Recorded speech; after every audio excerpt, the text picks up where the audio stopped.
Today I'm working on a little mini totem pole. And so usually I make totem poles that are about 4 to 6 feet tall. And so this is a real departure to make a nice little tiny compact one. So the difference between a big one and a little one has a lot to do with gravity. When I make a big totem pole, they're like 4 to 6 feet tall, and the pieces all have to be made separately, dried separately, fired separately, and then put together because the weight of the clay and the fragility of it before it's fired makes it so that I can't put it together right away. So when I'm doing a little mini one like this, I get to stack it up right away and kind of see how I'm going, see what story I'm telling with it. So this one is made on a hat rack or hat stand, and I don't really know how I guess you just put your hat on there. Maybe it has a little threaded top, so maybe it used to have a little thing to put the hat on. But anyway, I saw them in an antique store and I thought, totem pole base. So I'm doing this little mini series, and it's kind of fun. So this one, as you can see, is about my favorite frogs, and it's going to be frogs in kind of in a garden setting with these lilies. So, oops, pull that one out. So there'll be these white calla lilies. I guess they're calla lilies. I think that's right. Anyway, be the white lilies, the frogs, the leaves, and the frogs are going to be colorful. So I'm working on this second frog up here now, and so all that's left to do on him is the eyes and the face. So the eye holes are my last opportunity to do any kind of poking around or changing of the shape back on the inside. So I'm taking kind of one last final look at this point, and I think I want to pull out a little more volume there, because he's looking a little flat, a little skinny. And it's my chance to decide where his head is really going to be going, whether he's looking down, looking out. Is he ready to catch a fly? Is he looking at his friend down below? What's kind of the story between these two guys? So I like that better on the back. It's giving me a little bit, I don't know if you can really see the difference, but it's giving me a little bit more volume back there. So I have a little low spot right there still. So I'm going to reach in that far with my tool.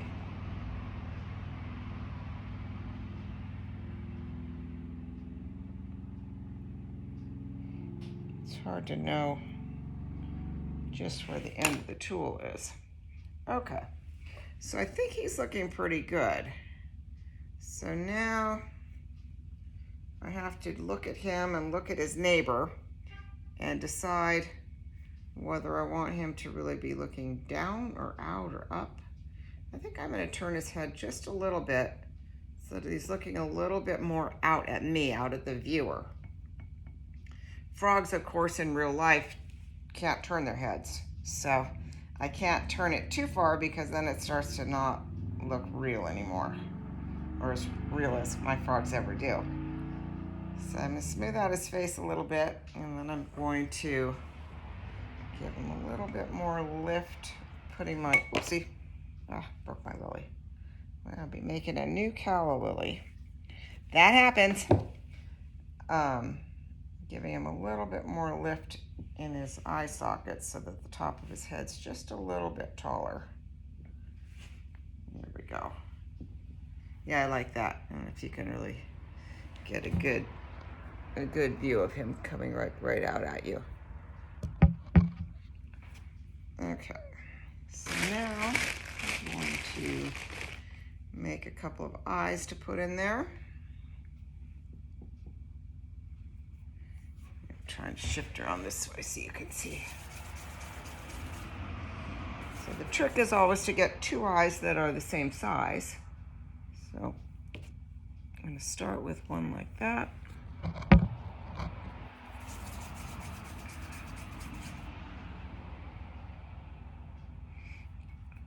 Okay, so the smaller one is better.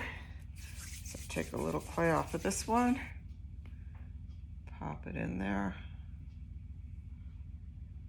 That looks pretty good. Bring that, I'm gonna do that. You can see it, there we go. Like that. It may be a tiny bit big still, but I'll have to decide. I like big eyes on a frog. I think that's okay, actually. I think I'm gonna let him be a big-eyed frog. So now, the rest of the face goes on. And this is where he has his, what I call Pinocchio moment, where he comes to life a little bit and gets a little more animated instead of looking like a vacant skull. Whoops, too thick. He all of a sudden will start to look like a frog.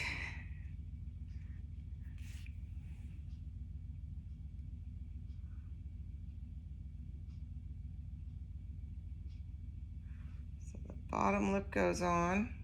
I'm going to fit that on his face.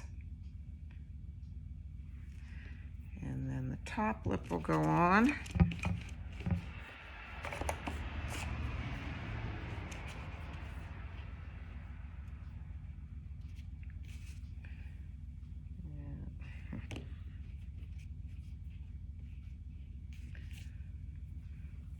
Top lip's gonna go up and around his eyes and back over this way.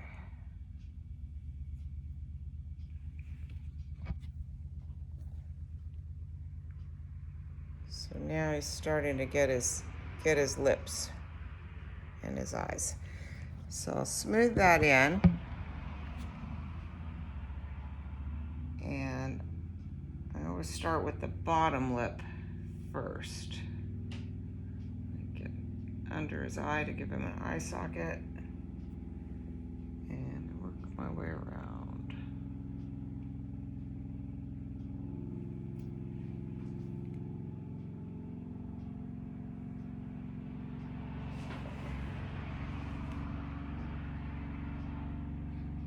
See, I should have put the camera on the other side. It goes that way. So I'm smoothing his lip down.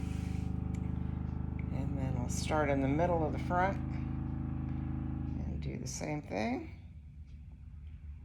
Smooth that clay in. I may even switch and use my little tool, a little stick tool, which can go where my fingers can't.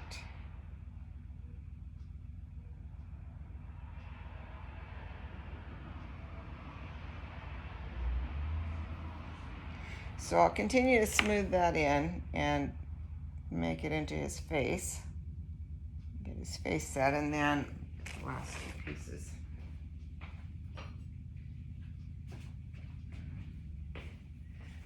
And this one will go on top, and then that flower will sit inside, and that will be the top of the totem, like that. And I may add one more flower down in this area just to balance everything out.